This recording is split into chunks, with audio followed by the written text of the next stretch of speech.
It's a cloud-hosted software collaboration platform which can be accessed from any device anywhere in the world. And we have the ability to also run this software on any large screen. So you can see on the wall behind me, there's lots of projectors and people working at the wall, but we can also have people working on anything as small as an iPhone.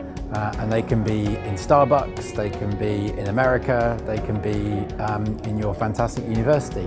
In this particular space, we have 8 screens that have been linked together, which will give students and staff a total of nearly 20 meters of interactive screens that can be linked together and have the same shared canvas running around the whole room. And this is the first in the UK that I'm aware of.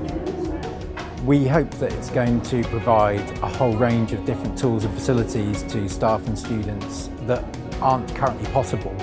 I know that the vision for this ultimately is for a digital canvas or a digital portfolio of projects and work that can be created and collaborated on over a long period of time. So hopefully students' entire learning journeys at the university can be recorded within this software.